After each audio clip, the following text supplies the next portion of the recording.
নমস্কাৰ সিটি 18 হৈতে ষ্টুডিঅত মই ভাবহন্ত ৰাজ্যত পুনৰ ঘোষণা হ'ব পাৰে লকডাউন মুখ্য সচিব কুমাৰ সঞ্জয় কৃষ্ণই প্ৰকাশ কৰিছে এই আশংকা কৰোনাৰ প্ৰকোপ এতিয়াও কমা নাই ৰাইজ সচেতন নহলে দিব পাৰে লকডাউন ৰাইজক সচেতন হ'বলৈ আহ্বান জনাইছে মুখ্য সচিবে নহলে পুনৰ লকডাউন ঘোষণা কৰা হ'ব পাৰে মাস্ক পিন্ধিবলৈ কঠোৰ নিৰ্দেশনা মুখ্য সচিবৰ নহলে ভৰিব লাগিব 1000 টকা জৰিমনা 1 ছেপ্টেম্বৰৰ পৰা শিক্ষকসকল যাব লাগিব স্কুললৈ স্কুল খোলাৰ ক্ষেত্ৰত সিদ্ধান্ত লোৱা নাই 31 আগষ্টত অন্ত পৰিব আনলক 3 তাৰ পূৰ্বে ৰাজ্য সচেতন হ'বলৈ আহ্বান জনাইছে নহলে পুনৰ লকডাউন ঘোষণা কৰাৰ সম্ভাৱনাৰ কথা ব্যক্ত কৰিছে মুখ্য সচিব কুমাৰ সঞ্জয় কৃষ্ণই কৰোনাৰ প্ৰকোপ যেহেতু এতিয়াও কমা নাই গতিকে ৰাইজ যদি সচেতন নহয় তেনেহলে পুনৰ লকডাউন ঘোষণা কৰাৰ সম্ভাৱনা আছে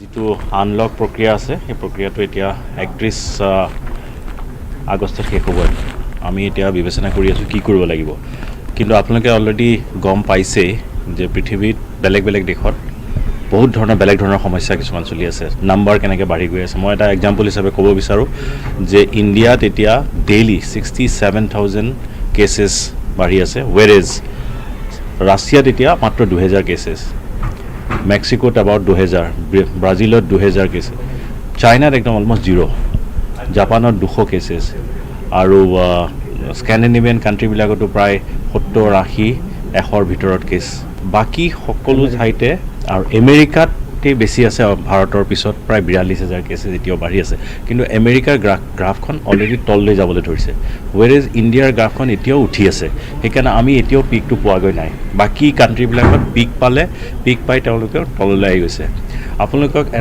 আপোনালোকৰ জৰিয়তে মই সকলো ৰাইজক এটাই অনুৰোধ কৰিব বিচাৰোঁ যে আমি যেতিয়া ওলাই আহোঁ গুৱাহাটীত সকলো ঠাইতে আমি দেখা পাইছোঁ যে বেছিভাগ মানুহে মাস্কখন নলগায় আৰু মই বুজি পোৱা নাই কি কাৰণে মানুহে তেনেকুৱা ধৰণৰ এটা কেয়াৰ ফ্ৰী ধৰণৰ এটিটিউড এটা লৈছে কাৰণ এইটো ইয়াৰ ফলত আপোনালোকে দেখিছে অলৰেডি ডেথো বহুত হৈছে ভাৰতৰ বেলেগ ৰাজ্যৰ তুলনাত আমাৰ হয়তো সংখ্যা কম হৈ আছে কিন্তু যোৱা কেইদিনমানত আমি দেখিছোঁ যে 7জনৰ পৰা 10জন মানুহ তেনেকৈ ধৰণৰ ডেথ হৈছে আৰু কাছাৰত আমি দেখিছোঁ কাছাৰৰ প্ৰত্যেকখন জিলাতে প্ৰতিদিনাই প্ৰায় 6-7জনকৈ মানুহৰ ডেথ হৈ আছে আৰু এইটো নহয় যে আমি প্ৰথমতে এটা আমাৰ ধাৰণা আছিলে যে ডেথবিলাক 65 বছৰ 70 বছৰৰ ওপৰৰ মানুহৰ হৈছে কিন্তু সেইটো নহয় আমি যিটো ইনফৰমেশ্যন আমাৰ হাতত আছে সেইটো মতে 40 বছৰ 45 বছৰ 55 বছৰীয়া মানুহৰো যথেষ্ট ডেথ হৈছে সেইকাৰণে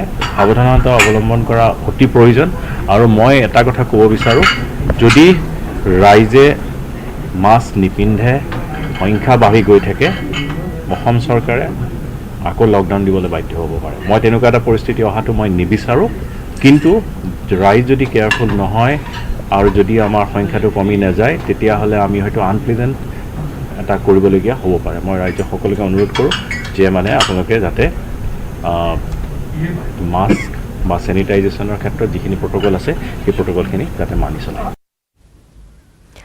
আজি 5315 গৰাকী শিক্ষকক স্থায়ী নিযুক্তি প্ৰদান কৰিলে সোণোৱাল চৰকাৰে ছেপ্টেম্বৰৰ পৰা মাৰ্চৰ ভিতৰত আৰু 20000 শিক্ষকৰ নিযুক্তি প্ৰদান কৰাৰ আশ্বাস শিক্ষামন্ত্ৰীৰ শ্ৰীমন্ত শংকৰদেৱ কলাক্ষেত্ৰ আন্তৰ্জাতিক প্ৰেক্ষাগৃহত অসম চৰকাৰৰ শিক্ষা বিভাগৰ অধীনৰ উচ্চ আৰু নিম্ন প্ৰাথমিক বিদ্যালয়ৰ শিক্ষকৰ নিয়মীয়া পদত নিযুক্তি পত্ৰ বিতৰণ কৰা হয় মুখ্যমন্ত্ৰী আৰু শিক্ষামন্ত্ৰী এই অনুষ্ঠানত উপস্থিত থাকে টেটৰ জৰিয়তে প্ৰথমে 40756 গৰাকী শিক্ষকক নিযুক্তি দিছিল সৰুসজাই বৰ্তমানলৈ 1,50,426 গৰাকী শিক্ষকৰ হাতত নিযুক্তি পত্ৰ তুলি দিবলৈ সক্ষম হৈছে শিক্ষা বিভাগত এতিয়াও দুৰ্নীতি হৈ আছে কলাক্ষেত্ৰত এই মন্তব্য শিক্ষামন্ত্ৰী ডক্টৰ হিমন্ত বিশ্ব শৰ্মাৰ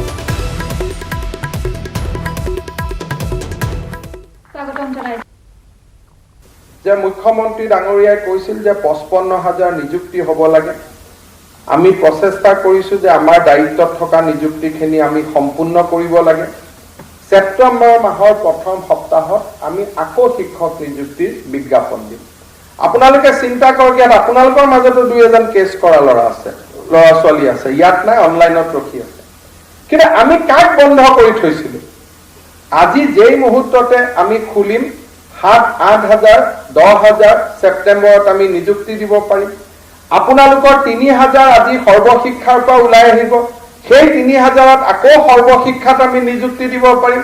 অৰ্থাৎ ব্যৱস্থাটোক যদি আমি চলিব দিওঁ, ইলেকশ্যনৰ আগতেই, যিহেতু ইলেকশ্যন শব্দটো সকলোৱে ব্যৱহাৰ কৰে, মাত্ৰ মাৰ্চ আৰু এপ্ৰিল মাহৰ আগতে আমি আৰু 10ৰ পৰা 20,000 জন ব্যক্তিৰ জীৱনলৈ আমি একোটা সম্ভাৱনাৰ জীৱন এটা আমি নমাই আনিব পাৰিম। কিন্তু তাৰ সেইটোকে যদি নকৰি আমি অহা বছৰটোলৈকে ওলাই যাওঁ, আজি 38 বছৰ হৈ থকা ল'ৰা ছোৱালীখিনি 39 বছৰত ভৰি দিলে তেওঁলোকে আৰু আবেদন কৰিব নোৱাৰা হ'ব। ইয়াত সকলোৰ কাৰণে আছে, খালি আমি এটা বস্তুৱে চিন্তা কৰিব নোৱাৰো যে অকণমান আনজন যদি আগত গৈছে, আনজনক টানি ৰখাৰ যিটো প্ৰৱণতা, সেই প্ৰৱণতাই গোটেই চিষ্টেমটোকে বিশৃংখল কৰি দিয়ে আৰু বিশৃংখলতা চিষ্টেমৰ পৰা চৰকাৰী নিয়ন্ত্ৰণত, বিশেষকৈ চৰকাৰৰ নথি পত্ৰৰ পৰা ওলাই আহিবৰ কাৰণে হিউমেন এফৰ্ট দি নহয়, তাক ছুপাৰ হিউমেন এফৰ্টৰ প্ৰয়োজনীয়তা হৈ পৰে। শিক্ষা বিভাগত নিযুক্তি আৰু ৰদবদলক লৈও তাৎপৰ্যপূৰ্ণ মন্তব্য কৰিলে শিক্ষামন্ত্ৰী ডক্টৰ হিমন্ত বিশ্ব শৰ্মাই। নিযুক্তি পত্ৰ বিতৰণ অনুষ্ঠানত হিমন্ত বিশ্ব শৰ্মাৰ প্ৰশ্ন, তেওঁ শিক্ষামন্ত্ৰী হৈ নাথাকিলে কিয় নিযুক্তি নহয় শিক্ষকৰ? 2015, 2016, 2018 আৰু 19ত কিয় নিযুক্তি নহল বুলি প্ৰশ্ন। তেওঁ শিক্ষামন্ত্ৰী হৈ নাথাকিলে শিক্ষা বিভাগত কিয় হয় অবাধে ৰদবদল? শিক্ষা বিভাগটো ব্যক্তিবিশেষ হৈ আছে নেকি বুলিও প্ৰশ্ন উত্থাপন কৰে হিমন্ত বিশ্ব শৰ্মাই। একে সময়তে একাংশ শিক্ষকে বিদ্যালয়ৰ একাডেমিক ফলাফল জানিব বিচাৰিলে নিৰ্বাচনত চাই লোৱাৰ হুংকাৰ দিয়াৰ প্ৰসংগতো আশ্চৰ্য প্ৰকাশ কৰে শিক্ষামন্ত্ৰীগৰাকীয়ে।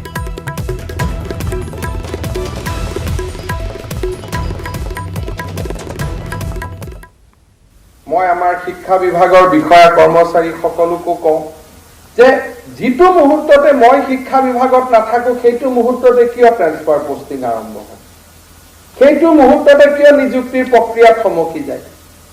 কালি পৰহিটো আমি আঁতৰিব লাগিব। আমি ব্যৱস্থাটো কিয় ব্যৱস্থালৈ ৰূপান্তৰ কৰিব নোৱাৰো? আজি মই হাতত এখন লিষ্ট লৈ আহিছিলো।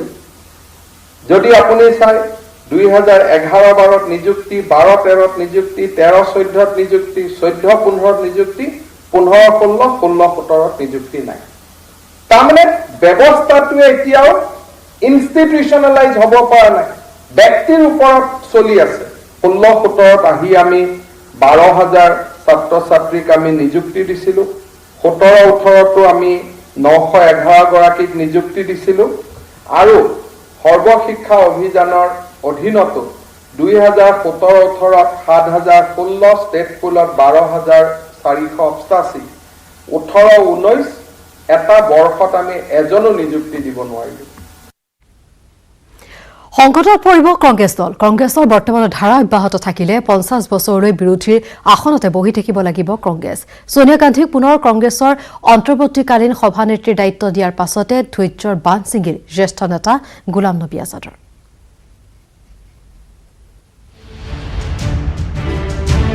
কংগ্ৰেছত ইতিহাস সংকট। 50 বছৰলৈ বিৰোধীৰ আসনত বহিব লাগিব কংগ্ৰেছ। গান্ধীৰাজৰ বিৰুদ্ধে ক্ষুণ্ণ গোলাম নবী আজাদ। কংগ্ৰেছত পৰিয়ালকেন্দ্ৰিক আৰু এৰাধৰা ৰাজনীতিৰ বিৰুদ্ধে পুনৰ দলৰ ভিতৰতে উদ্গিৰণ ঘটিছে প্ৰচণ্ড ক্ষোভৰ। সোনিয়া গান্ধীক পুনৰ কংগ্ৰেছৰ অন্তৰ্বৰ্তীকালীন সভানেত্ৰীৰ দায়িত্ব দিয়াৰ দুদিন পিছতেই গোলাম নবী আজাদৰ বিস্ফোৰণ। কংগ্ৰেছ নেতৃত্বৰ ওপৰত আস্থা নাই 1% দলীয় কৰ্মীৰ। अभी जो प्रेसिडेंट बनता है उसके साथ 1% भी नहीं होता है, क्योंकि वो तो किसी को भी हमने उठा के, जो दिल्ली आता जाता है उसको उठा के हमने बना दिया प्रेसिडेंट है। जनरल सेक्रेटरी ने रिकमेंड किया या गुलाम नबी आजाद ने ही रिकमेंड किया या दूसरे ने रिकमेंड ही तो किया ना, आसमान से तो नहीं उतरा। तो अब हमें ये तो नहीं मालूम कि इसके साथ 100% लोग हैं कि शून्य है। कई प्रेसिडेंट ऐसे बने हैं जिनके पास शून्य भी है। प्रदेश कांग्रेस, जिला कांग्रेस, ব্লক কংগ্ৰেছ আৰু কংগ্ৰেছ ৱৰ্কিং কমিটিসমূহৰ সভাপতি নিৰ্বাচনক লৈও তাৎপৰ্যপূৰ্ণ মন্তব্য কংগ্ৰেছৰ জ্যেষ্ঠ নেতাগৰাকীৰ। দিল্লীলৈ তাঁতবাতি কাঢ়ি থকা আৰু দলৰ একাংশ জ্যেষ্ঠ নেতাৰ আশিক ধন্যসকলেহে বহন কৰি আহিছে কংগ্ৰেছৰ নেতৃত্ব। গোলাম নবী আজাদৰ যুক্তি, নিৰ্বাচনৰ জৰিয়তে নেতৃত্ব মনোনীত কৰিলে আস্থা থাকে 51% দলীয় কৰ্মীৰ। प्रदेश प्रेसिडेंट जो है इलेक्टेड होना चाहिए, डिस्ट्रिक्ट प्रेसिडेंट इलेक्टेड होना चाहिए, ब्लॉक प्रेसिडेंट इलेक्टेड होना चाहिए। कांग्रेस वर्किंग कमेटी इलेक्टेड होनी चाहिए। इलेक्टेड होने का एक ये फायदा होता है, जब आप इलेक्शन लड़ते हो तो 51% तो कांग्रेस पार्टी के आपके साथ होती है, 2 या 3 लोगों के बीच में आपका with in the party election होता है, तो जीतेगा वही जिसको 51%, 51% वोट आएंगे, दूसरे को कहीं 15 आएंगे, तीसरे को 10 आएंगे। तो जब वो प्रेसिडेंट जीत गया और चार्ज संभालेगा तो कम से कम 51% पार्टी के लोग तो उसके साथ है। উল্লেখযোগ্য যে কংগ্ৰেছ দলত এজন পূৰ্ণকালীন আৰু কাৰ্যদক্ষ সভাপতি লাগে বুলি সোনিয়া গান্ধীলৈ পত্ৰ প্ৰেৰণ কৰা সকলৰ ভিতৰত অন্যতম আছিল Ghulam Nabi Azad. Bureau report, news 18 Assam north east. কণ্ঠশিল্পী নীলাকাশে যোগদান নকৰে বিজেপি। ছচিয়েল মিডিয়াৰ লগতে একাংশ সংবাদ মাধ্যমত প্ৰচাৰিত এই খবৰক লৈ স্পষ্টীকৰণ দিলে নীলাকাশে। এই খবৰ সম্পূৰ্ণ ভুৱা বুলি নিজৰ ফেচবুক পেজত স্পষ্টীকৰণ দিলে নীলাকাশে। যিসকলে খবৰ প্ৰচাৰ কৰিছে তেওঁলোকক ৰাইজৰ ওচৰত ক্ষমা খোজাৰ দাবী। গান আৰু মানুহৰ মাজত থাকিয়েই ভাল পোৱা নীলাকাশে ৰাজনীতি বা বিশেষ কোনো ৰাজনৈতিক দলত যোগদান নকৰে বুলি মন্তব্য কৰে।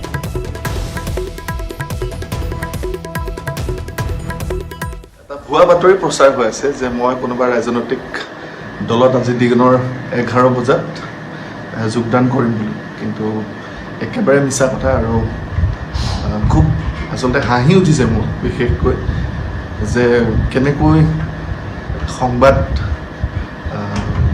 মাধ্যমৰ লোকসকলে কোনো ধৰণৰ তথ্য পাতি গ্ৰহণ নকৰাকৈ কাৰোবাৰ কথা এনেকৈ বাতৰি প্ৰকাশ কৰি দিব পাৰে, ৰাজনৈতিক দলত যোগদান কৰিম। গতিকে এইটো একেবাৰে মিছা কথা আৰু ভুৱা কথা, ভুৱা প্ৰচাৰ। আচলতে মোক সমাজৰ আগত, মানুহৰ আগত মোক সেৱা প্ৰতিপন্ন কৰিবৰ কাৰণে তেওঁলোকে যথোচিত যত্ন কৰিছে, কিন্তু খুব দুখিত মই আপোনালোকৰ এই কৰ্মত।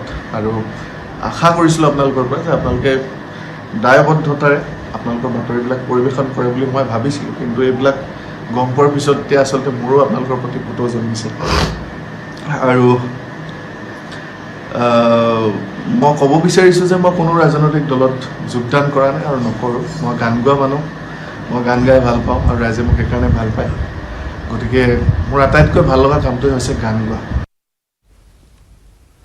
কণমানি তমন্নাক আপুনি বিজ্ঞাপন ছবিত বহুবাৰ দেখিছে। শীঘ্ৰে বলিউডৰ ছবিটো দেখিবলৈ পাব নলবাৰী জীয়ৰী তমন্নাক। তমন্না অভিনীত বলিউডৰ প্ৰথমখন ছবি মুক্তি লাভ কৰিব 5 ছেপ্টেম্বৰ। বলিউডৰ ছবিত অসম কন্যা, নলবাৰীত তামান্না অভিনীত ছবিক লৈ উৎকণ্ঠা। 5 ছেপ্টেম্বৰত মুক্তি পাব আটকন সটকন। A.R. ৰহমান নিবেদিত আৰু শিৱ হৰেৰ দ্বাৰা পৰিচালিত আটকন সটকন নামৰ নতুন হিন্দী চিনেমাখনৰ গ্লোবেল ৰিলিজ হ'ব অহা 5 ছেপ্টেম্বৰত Z5 প্লেটফৰ্মত। বস্তি অঞ্চলৰ 4টি শিশুৰ সংগীতৰ প্ৰতি থকা হাবিয়াসক মূল বিষয়বস্তু হিচাপে লৈ নিৰ্মাণ কৰা এই চিনেমাখনৰ এটি গুৰুত্বপূৰ্ণ চৰিত্ৰত অভিনয় কৰিছে অসমৰ নলবাৰী জিলাৰ বালিকৰিয়াৰ তামান্না দীপকে। বলিউডৰ প্ৰথমখন অভিনীত চিনেমাক লৈ অতিকৈ উৎসাহী হৈ পৰিছে তামান্না। It's releasing on 5th September. Z5 Premium release hoba. So the cinema is all about 4 kids, Guddu, Madhav, Meeti and Chutran. So film khon mane gote film khon is about Guddu aru tar friends. The journey is about Guddu and his friends. Tar Guddu thake, he's a tea stall wala, chai wala, he manok sa diye. Aru juntu Madhav, Meeti, Chutran. Madhav to tar best friend. Okay. Madhav to mane tar best friend, he books pori bahut bhal. Chutranor bikhoy he mane ki kore, he poisa bahut bhal paয়। কি এটাই বস্তু বিচাৰে সেইটো হ'ল পইচা। ঝাঁচীৰ বিভিন্ন লোকেশ্যনত বিগত বৰ্ষত প্ৰায় 45 দিন শ্বুটিঙত ব্যস্ত আছিল তামান্না। চাহ বিক্ৰী কৰি জীৱন নিৰ্বাহ কৰা গুড্ডু নামৰ এটি শিশু আৰু তেওঁৰ 3গৰাকী বন্ধুৰ সপোনক লৈ আগবাঢ়িছে চিনেমাখনৰ কাহিনী ভাগ। I'm with Vivek sir. So And Vivek, I am with whom? I am with Ramana? No. Gopanna? No. Ampana? No. Tamanna! so Vivek sir, मेरे लिए 2 lines please. आपके लिए 2 lines. पहली लाइन ये कि तमन्ना is so super cute and so super talented. এটি ভিক্ষাৰী শিশুৰ চৰিত্ৰত অভিনয় কৰিছে তামান্নাই বাছত এটি বেহুৰা কণ্ঠৰে ভিক্ষা খুজি ঘূৰি ফুৰা এটা চৰিত্ৰ বেহুৰা কণ্ঠৰে নিজস্ব শৈলীৰে এটি গীত গোৱাৰ পিছতেই এই চিনেমাখনত অভিনয় কৰাৰ বাবে অফাৰ লাভ কৰিছিল তামান্নাই মোৰ ৰোলটো শিকি মিঠি বুলি এজনী ছোৱালী আছে সৰু ছোৱালী তাই আৰু মানে বাছত যায় মানুহক এণ্টাৰটেইন কৰে মানুহক হহুৱাই নিজৰ গানটো গাই পিনে আৰু যেনেকৈ এতিয়া মই নৰ্মেল বাছত কেনেকৈ কওঁ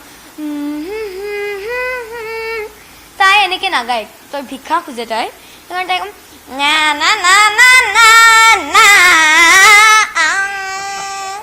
তাই অলপমান গান সেনেকৈ গায় চ' সেইটো কাৰণে ফাৰ্ষ্ট সৌম্য ছাৰে মোক মাতিলে মোৰ ছিংগিং চাবৰ কাৰণে ছাৰে ক'লে তুমি এটা গান গোৱা ভাল চাই গান এটা মই গালোঁ গান এটা জনম জনম গানটো মই গালোঁ গোৱাৰ পিছত মোক পঠালে আৰু ঘৰত ফিৰ মিলিংগে তামান্না কৈ পিনে তাৰপিছত মই এটা ভিডিঅ' চালোঁ অ'কে মেমে ক'লে এইটো ভিডিঅ'টো চোৱা এই ভিডিঅ'টো ৰেকৰ্ডিং কৰি পিনে মোক পঠাই দিয়ে बीच भवन में नैया मोरी बीच भवन में नैया मोरी तू पार कर दे बाजी बन जा रे दाता शक्ति दे सच के पथ पे चलते चलते जीवन को কণমানি আৰু মৰম লগা নলবাৰীৰ তামান্না হৈছে টেলিভিছনৰ দৰ্শকসকলৰ এখন চিনাকি মুখ ৰাষ্ট্ৰীয় পৰ্যায়ৰ কেইবাটাও ৰিয়েলিটি শ্ব'ত অংশ লৈ চৰ্চিত হোৱা তামান্নাই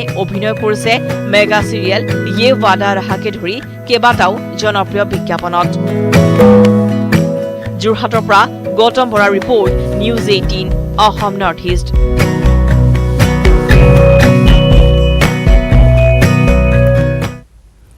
আৰু চিটি 18ৰ পৰৱৰ্তী অংশলৈ যোৱাৰ পূৰ্বে সময় খন্তেক বিৰতিৰ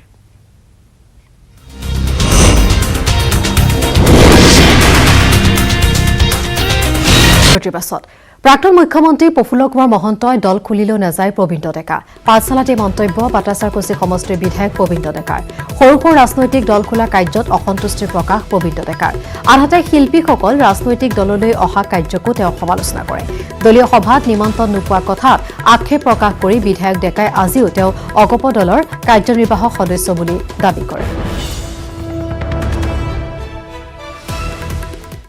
মই অসম গণ পৰিষদ দলত এতিয়া আছোঁ এতিয়া মই কাৰ্যনিৰ্বাহক সদস্য মই পাটাচাৰকুছি বিধান পৰিষদৰ পৰা মোক কাৰ্যনিৰ্বাহক সদস্য হিচাপে নিৰ্বাচিত কৰিছে আৰু মই এতিয়া অসম গণ পৰিষদ দলৰ কেন্দ্ৰীয় কাৰ্যনিৰ্বাহকৰ সদস্য আৰু ভাৰতীয় বিংধাত মই সাধাৰণ পৰিষদৰ সদস্য নাই সন্তুষ্ট অসন্তুষ্টৰ প্ৰশ্নটো এতিয়া অহাই নাই মোৰ দল সম্পৰ্কে ক'বলগীয়া কথা বহুত আছে ইতিমধ্যে কিছু কথা মই কৈছোঁ আৰু যথাসময়ত এইবোৰ কথা মই ৰাইজক অৱগত কৰিম দল গঠন কৰাৰ বহুতে কৈ আছে কিন্তু বহুতে ইতিমধ্যে কৰিছেও কিন্তু ইমানবোৰ আঞ্চলিক দল গঠন কৰি এনেকৈ যদি নিৰ্বাচন অংশ লয় আৰু সেইটো আকৌ মানে ফলপ্ৰসূ নহয় প্ৰফুল্ল মহন্তই যদি আপোনাক আমন্ত্ৰণ জনায় তেওঁৰ দলত যাবনে আপুনি নাই মই নাযাওঁ তেখেতৰ দলত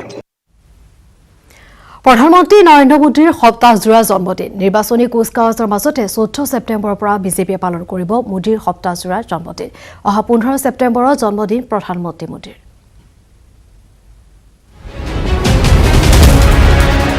সন্মুখত বিধানসভা নিৰ্বাচন সপ্তাহজুৰি অনুষ্ঠিত হ'ব মোদীৰ জন্মদিন 14 ছেপ্টেম্বৰত ধাৰাবাহিক জন্মদিন ৰাজ্যত ক্ৰমাৎ বলিছে নিৰ্বাচনী বতাহ হিচাপ নিকাচত ব্যস্ত হৈছে শাসক বিৰোধী আৰম্ভ হৈছে কথাৰ কটাকটি তাৰ মাজতে এসপ্তাহ ধৰি প্ৰধানমন্ত্ৰী নৰেন্দ্ৰ মোদীৰ জন্মদিন উদযাপনৰ প্ৰস্তুতি ৰাজ্যিক বিজেপিৰ অহা 15 ছেপ্টেম্বৰত মোদীৰ জন্মদিন 14 ছেপ্টেম্বৰৰ পৰাই অনুষ্ঠিত হ'ব মোদীৰ সপ্তাহজোৰা জন্মদিন বিজেপিৰ জ্যেষ্ঠ নেতা বিএল সন্তোষৰে হোৱা বৈঠকত ঘোষণা কৰা হয় এই সিদ্ধান্ত এক সপ্তাহ জোৰা তেখেতৰ জন্মদিন ইয়াৰ আগতেও আমি পালন কৰি আহিছোঁ আৰু এইবাৰো আমি তেনেধৰণে তেওঁৰ জন্মদিনটো আমি পালন কৰিম তেওঁ এইবাৰ 70 বছৰ হ'ব গতিকে সেয়েহে এই 70 বছৰটো আমি আগত ৰাখি আমি সকলো ক্ষেত্ৰত 70 বিষয়টো আমি কেনেধৰণে আনিব পাৰোঁ তাৰে আমি কিছুমান কাৰ্যসূচী গ্ৰহণ কৰিম ইয়াৰ মাজতে 23 ছেপ্টেম্বৰত অনুষ্ঠিত হ'ব দীনদয়াল উপাধ্যায়ৰ জন্মদিনো বুথে বুথে পতাকা উত্তোলন কৰিব বিজেপিৰ নেতা কৰ্মীয়ে 25ৰ পৰা 2 অক্টোবৰলৈ পালন কৰিব আত্মনিৰ্ভৰ সপ্তাহ আমাৰ 25 তাৰিখৰ পৰা 2 তাৰিখলৈ এই জন্মদিন উপলক্ষে আমি এসপ্তাহ জোৰা কাৰ্যসূচী 25 তাৰিখৰ পৰা 2 অক্টোবৰলৈকে আমি পালন কৰিম আত্মনিৰ্ভৰশীল ভাৰত সপ্তাহ ইফালে 2021 নিৰ্বাচনত 84 লাখ ভোট অৰ্জনৰ অংক কৰিছে ৰাজ্যিক বিজেপিয়ে 56% ভোট পালে বিজেপিয়ে পুনৰ চৰকাৰ গঠন কৰিব বুলিও দাবী ৰূপম গোস্বামীৰ আমাৰ ইয়াত অসমত প্ৰায় 2 কোটি ভোটাৰ আছে আৰু তাৰে ভিতৰত 75% ধৰিলে 1.5 কোটি মান পোলিং হয় আৰু তাৰ ভিতৰত যদি আমি 44 লক্ষ ভোট পাবলৈ সক্ষম হয় প্ৰায় 56% হয় আমি আমাৰ জয় নিশ্চিত আগন্তুক নিৰ্বাচনত চ্যালেঞ্জেস আছে তাৰ লগত সম্পূৰ্ণ অপৰচুনিটি আছে নিৰ্বাচনলৈ মাজত 7 মাহ থকা অৱস্থাত এনেদৰে নিৰ্বাচনী ৰণকৌশল প্ৰস্তুত কৰিছে শাসকীয় দলটোৱে Raju Baruah report news 18 Assam north east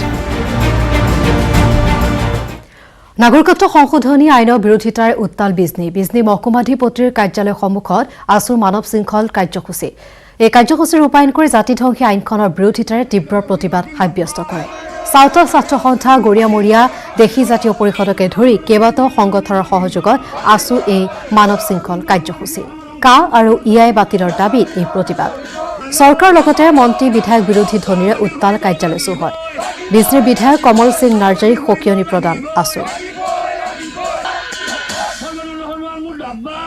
আৰু এই সন্দৰ্ভত আগবঢ়াইছো উপানন্দ শৰ্মাৰ এক প্ৰতিবেদন বিজনী আঞ্চলিক ছাত্ৰ সন্থাৰ উদ্যোগত আজি কা বাতিল কৰাৰ দাবীত বিজনী মহকুমাধিপতি কাৰ্যালয়ৰ সন্মুখত মানৱ শৃংখল কাৰ্যসূচী ৰূপায়ণ কৰিছে আৰু তেওঁলোকে তীব্ৰ প্ৰতিবাদ সাব্যস্ত কৰা পৰিলক্ষিত হৈছে আৰু এইদৰে তেওঁলোকে প্ৰতিবাদ সাব্যস্ত কৰিছে মই এয়া প্ৰতিবাদকাৰীসকলৰ দৃশ্য প্ৰথমতে দেখুৱাই ল'ব বিচাৰিছোঁ এইদৰে বৰকা আদি লৈ বিভিন্ন শ্লোগান তেওঁলোকে প্ৰদান কৰিছে আৰু এই জাতিধ্বংসী যি বিধায়ক আছে সেইখন বাতিল কৰাৰ দাবীত তীব্ৰ প্ৰতিবাদ সাব্যস্ত কৰিছে আৰু তেওঁলোকে এই কাৰ্যসূচীত চাওতাল ছাত্ৰ সন্থা গৰিয়ামৰীয়া দেশী জাতীয় পৰিষদে সহযোগ কৰিছে আৰু তাৰ লগতে ইআই বাতিল কৰাৰ দাবীত তেওঁলোকে এই প্ৰতিবাদী কাৰ্যসূচী ৰূপায়ণ কৰিছে আৰু বিজনী মহকুমাধিপতি কাৰ্যালয়ৰ সন্মুখত এইদৰে শ্লোগানেৰে উত্তাল কৰি তোলা পৰিলক্ষিত হৈছে মই তেওঁলোক প্ৰতিবাদকাৰীৰ কাষত যাব বিচাৰিছোঁ যে আপোনালোকে কি কাৰণত প্ৰতিবাদ সাব্যস্ত কৰিছে চাওক আজি আমি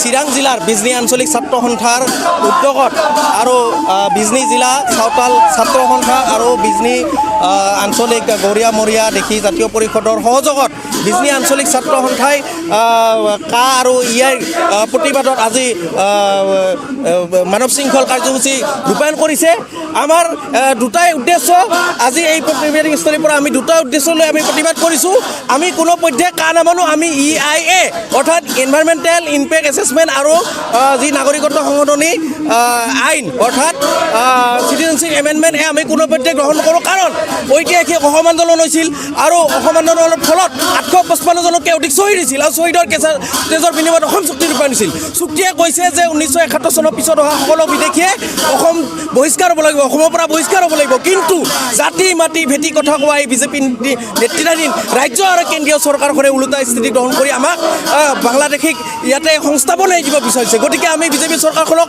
ধিক্কাৰ জনাইছোঁ তাৰ সমান্তৰালভাৱে আমি AJP চৰকাৰখনকো আমি ধিক্কাৰ AJP মিত্ৰজোঁট যি আছে তেওঁলোককো আমি ধিক্কাৰ জনাইছোঁ আমি কোনো পধ্যে কা গ্ৰহণ নকৰোঁ যদিও ৰাজ্যসভা আৰু লোকসভাত এই কা গৃহীত কৰিছে আইনত পৰিণত কৰিছে অসমৰ জনতাৰ আদালতত এই কা কেতিয়াও গৃহীত হোৱা নাই আৰু নহয় তাৰ সমান্তৰালভাৱে ইআই গৃহীত কৰিব কাৰ্যক আমি ধিক্কাৰ জনাইছোঁ কাৰণ ই অসম আৰু উত্তৰ পূৰ্বাঞ্চলৰ বাবে ক্ষতিকাৰক আইন আমি কোনো পধ্যে গ্ৰহণ নকৰোঁ অসমৰ ৰাইজে কোনো পধ্যে গ্ৰহণ নকৰে এই কথা স্পষ্ট ৰাজ্যৰ কংগ্ৰেছী কৰ্মীৰ বাবে আশাৰ খবৰ সোনিয়া গান্ধীৰ গুটবুকত কলিয়াবৰৰ সাংসদ গৌৰৱ গগৈ নাম এতিয়াৰ পৰা লোকসভাত কংগ্ৰেছৰ উপদলপতি হ'ব গৌৰৱ গগৈ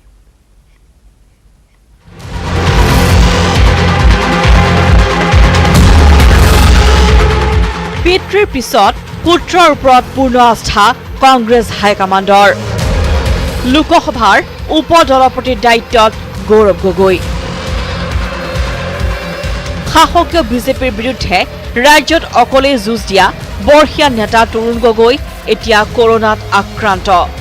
পিতৃ চিকিৎসাধীন হৈ থকাৰ সময়তে কংগ্ৰেছৰ গধুৰ দায়িত্বত অধিষ্ঠিত হ'ল পুত্ৰ গৌৰৱ গগৈ। গৌৰৱ গগৈয়ে লাভ কৰিলে লোকসভাৰ উপদলপতিৰ পদ। কংগ্ৰেছ সভানেত্ৰী সোনিয়া গান্ধীয়ে কলিয়াবৰৰ সাংসদগৰাকীক অৰ্পণ কৰিলে এই গধুৰ দায়িত্ব। 14 ছেপ্টেম্বৰৰ পৰা অনুষ্ঠিত হ'ব সংসদৰ বৰ্ষাকালীন অধিৱেশন। তাৰ পূৰ্বে কংগ্ৰেছে সালসলনি কৰিছে লোকসভাৰ নেতৃত্ব। বিৰোধী দলপতিৰ দায়িত্বত অধীৰ ৰঞ্জন চৌধুৰী, চিফ হুইপ ৰৱনীত বিট্টু আৰু উপদলপতিৰ পদত গৌৰৱ গগৈ। শাসকীয় দল বিজেপিৰ নীতিক ক্ষুধাৰ সমালোচনা কৰি ধাৰাবাহিকভাৱে উদাত্ত বক্তব্য ৰখাৰ বাবে এনে গুৰুত্বপূৰ্ণ পদবীত সাংসদগৰাকী অধিষ্ঠিত হোৱা বুলি ধাৰণা কৰিছে একাংশই। 5 पेज के उत्तर में देश के किसान की आत्महत्याओं को नजरअंदाज कर रही है। আনহাতে কৰোনাত আক্ৰান্ত হৈ তৰুণ গগৈ চিকিৎসাধীন হৈ থকাৰ মাজতে গৌৰৱ গগৈয়ে লাভ কৰা এই পদবীয়ে পুনৰবাৰ প্ৰমাণিত কৰিলে পিতৃ পুত্ৰৰ ওপৰত থকা হাইকমাণ্ডৰ আস্থা। উপদলপতিৰ দায়িত্ব পোৱাৰ পিছত গৌৰৱ গগৈ অধিক উজ্বলি উঠিব বুলিও আশাবাদী ৰাজ্যৰ কংগ্ৰেছ শিবিৰ। দিল্লীৰ পৰা পাৰ্থজ্যোতি বৰাৰ report, news 18 Assam north east. BTR চুক্তিয়ে ধ্বংস কৰিব বড়ো জাতিক। এই চুক্তিৰ মাত্ৰ বড়োসকলৰ নিৰাপত্তাৰ কথাহে আছে। বিটিআৰ চুক্তিত নাই বিটিচিত বসবাস কৰা অন্যান্য জাতি জনগোষ্ঠীৰ উন্নয়নৰ কথা। বিটিআৰ চুক্তি সন্দৰ্ভত এই মন্তব্য বিপিএফৰ সভাপতি হাগ্ৰামা মহিলাৰী। বাক্সা জিলাৰ তামুলপুৰ মহকুমাৰ অন্তৰ্গত বিটিচিৰ গয়বাৰী সমষ্টিত এক নিৰ্বাচনী সভাত অংশগ্ৰহণ কৰি এই মন্তব্য কৰে হাগ্ৰামা মহিলাৰীয়ে। বিপিএফৰ চৰকাৰ আহিলে বিটিআৰ চুক্তিৰ ৰূপায়ণ হ'বলৈ নিদো বুলি মন্তব্য কৰে মহিলাৰীয়ে। বিটিচিত কেৱল বড়োৱে বাস নকৰে, ইয়াত অন্যান্য জনগোষ্ঠীয়েও বসবাস কৰে। অন্যান্য জনগোষ্ঠীৰ কথা চিন্তা নকৰা চুক্তিয়ে বড়ো জাতিটোক ধ্বংস কৰিব।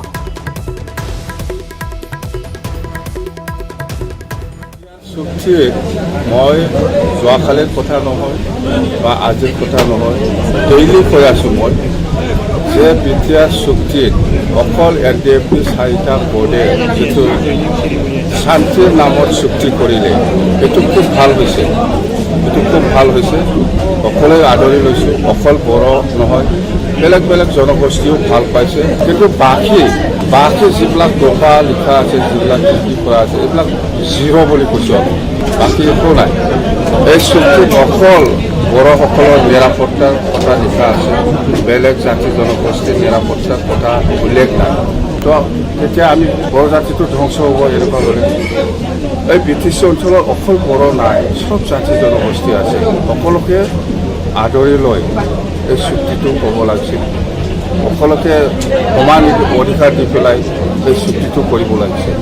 আমাৰ বিটিচি চুক্তিত এনেকুৱা নাই, অকল বড়োৰ কথা লিখা নাই। বড়োৰ লগতে যিমান জাতি জনগোষ্ঠী আছে, ইহঁতৰ যিটো অধিকাৰ, জীয়াই থকাৰ অধিকাৰ সমানেই থাকিব। কিন্তু এই বিটিআৰ চুক্তিত বড়োসকলৰ, আমাৰ বড়োসকলৰ বাদে বেলেগ জাতিৰ উল্লেখ নাই। বিটিচি নিৰ্বাচনত এখনো আসনত জয়লাভ নকৰে বিজেপিয়ে। লগতে UPPL, GSP, কংগ্ৰেছো এখনো আসন পাবলৈ সক্ষম নহ'ব বুলি তাৎপৰ্যপূৰ্ণ মন্তব্য প্ৰদান কৰে বিপিএফৰ সভাপতিগৰাকীয়ে। বিটিচিত বিপিএফে অকলে চৰকাৰ গঠন কৰিব বুলিও মন্তব্য কৰিলে হাগ্ৰামা মহিলাৰীয়ে। আমি বিপিএফ দলৰ পৰা কেতিয়াও কোৱা নাছিলে বিটিচি নিৰ্বাচনটো আমি একেলগে মিলি পেলাই খেলিব লাগিছিল। কিন্তু ৰঞ্জিত দাস ডাঙৰীয়া আৰু কেইজনমান বিজেপিৰ নেতাই বহুত কৈছে যে এইবাৰ বিটিচি নিৰ্বাচনত বিজেপিয়ে অকলে খেলিব, কাৰো লগত মিত্ৰতা নাই। মইতো কোৱা নাই, ইহঁতেহে কৈ আছে, মই কোৱা নাই। তো এই হিচাপত আমি এতিয়া অকলে বিপিএফে খেলিম। আসনটো 40টা পাব লাগে। বিটিচিত বিজেপিয়ে 0, UPPL 0, 40টা আমি পাম। 0, UPPL 0, বিজেপি 0, সব কোনোবা হয়তো ইণ্ডিপেণ্ডেণ্ট জিকিব পাৰে। কিন্তু পাৰ্টি হিচাপে UPPL 0, বিজেপিও 0, কংগ্ৰেছো 0, UDF 0। এইফালে প্ৰমোদ বড়ো আৰু বিজেপিৰ ভিতৰত নহয়, এইটো খোলাখুলিহে হোৱা নাই, পুৰা আণ্ডাৰষ্টেণ্ডিং আছে। মোৰ লগতো নাই এতিয়া ৰঞ্জিত দাস কোৱা মোক কিয় বা বেয়া পাইছে ৰঞ্জিত দাস ডাঙৰীয়াই। আৰু এতিয়া পুনৰ সময় হৈছে খন্তেক বিৰতিৰ।